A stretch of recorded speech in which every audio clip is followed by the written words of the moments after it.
In a historic move yesterday, using the authority under Article 370 of the Constitution, President Ramnath Kovind signed an order titled The Constitution, Application to Jammu and Kashmir Order 2019, which successfully superseded the prior presidential order of 1954.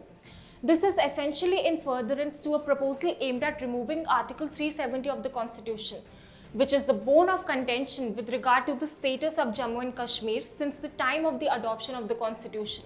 While the order essentially states that all the provisions of the Constitution, as amended from time to time, will apply to the state of Jammu and Kashmir, which altogether negates the need for Article 370, the present order also paves way for the complete abrogation of the article. To ensure the possibility of this otherwise perceived to be implausible occurrence, the President, through the order, has amended Article 367 of the Constitution, which takes care of the technicalities and the wordings of Article 370, which were preventing its dissolution.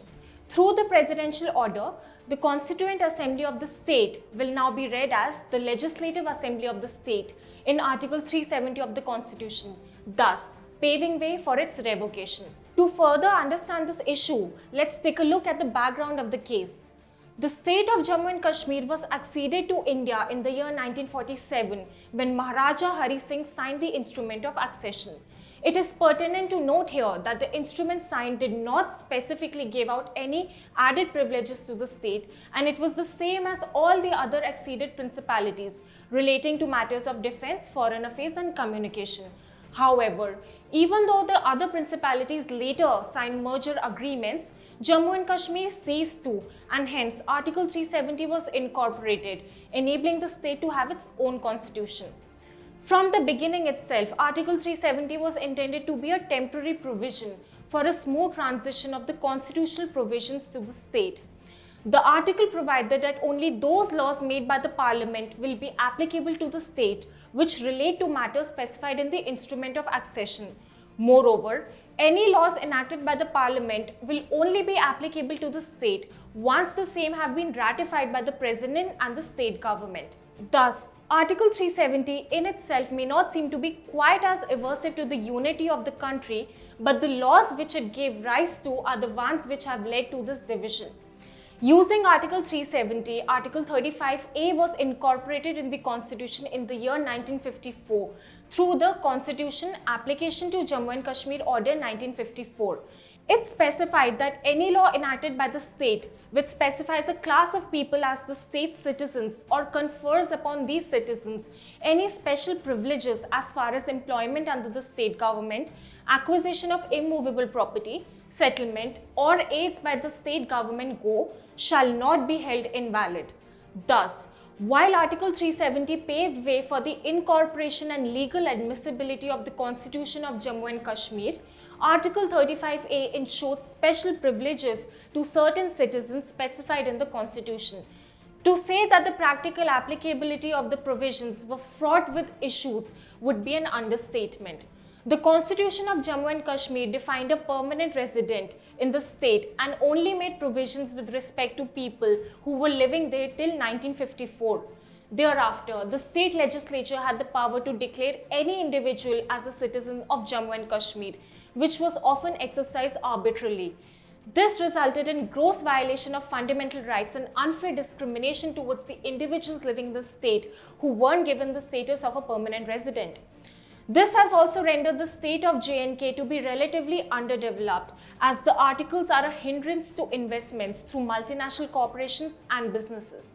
Moreover, the presence of a separate constitution has segregated the state of J&K from the rest of the country, leading to a situation of separatist emotions when the emphasis should have been on integration. Therefore, Article 370 of the Constitution, which had originally been enacted on a temporary basis to ensure smooth integration of J&K, had in fact become one of the biggest factors for its segregation. While it was clear that Article 370 had to be removed alongside Article 35A, which would have led to the Constitution of Jammu and Kashmir becoming invalid, the right way to go about it could not be determined. The title of the article read, Temporary Provisions with Respect to the State of Jammu and Kashmir, but yet it had been present since the past 70 years. This is because of a niche statement in the provision which stated, This article can be declared inoperative only after the recommendation of the Constituent Assembly of J&K. This Constituent Assembly came in existence in the year 1951 and was dissolved in the year 1957 when the Constitution of J&K came to be adopted. Unfortunately, the Assembly dissolved itself without recommending the dissolution of the article, and thus the provision became a permanent entity in the Constitution, something which was not the original intention of the drafting committee. The situation seemed fine to the subsequent governments, and in their ignorance, they failed to see the atrocities these articles were bestowing on the citizens living there. Last year, the Supreme Court, on a petition by Kumari Vijayalakshmi Jha, had also held that the Constituent Assembly of the state had ceased to exist, and thus the President would not be able to fulfill the mandatory provision of getting its recommendation for the abrogation. Thus, Article 370 had acquired a permanent status in the Constitution. Nevertheless, the government, in its most ingenious of moves, has not only ensured that the articles are abrogated smoothly, but have also ensured that the move is absolutely ironclad. The President, through this order, first of all superseded the 1954 order, ensuring that the amendments brought about by this order are reversed.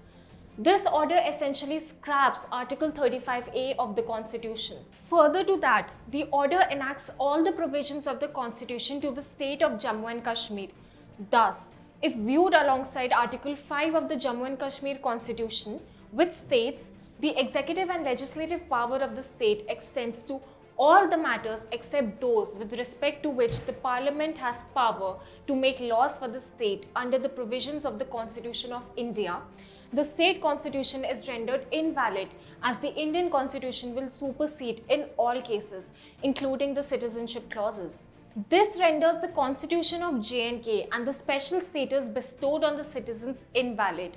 However, the root cause of the problem, the Article 370, which was the biggest issue, has been dealt with in the most ingenious of ways. Article 370 was first rendered irrelevant given the fact that the constitution provisions will now be applicable to the state of Jammu and Kashmir as and when they come into being, as opposed to following the special procedure as laid down in the article.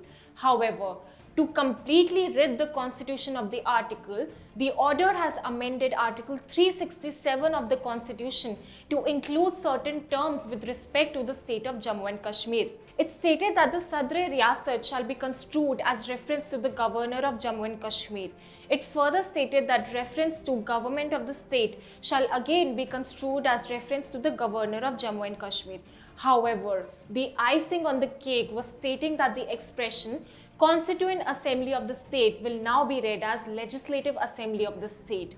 This essentially changes the text of the subclause 3 of Article 370 of the Constitution to read as the article shall cease to be operative if declared by the President and recommended by the Legislative Assembly of the state. Recommendation of the Legislative Assembly of the state, which currently implies a recommendation of the governor of the state, will be a lot more easier to achieve given the fact that it's not a non-existent entity like the Constituent Assembly. Hence, the presidential order has repealed Article 35A and has paved way for abrogating Article 370 of the Constitution, an occurrence which until now had seemed implausible.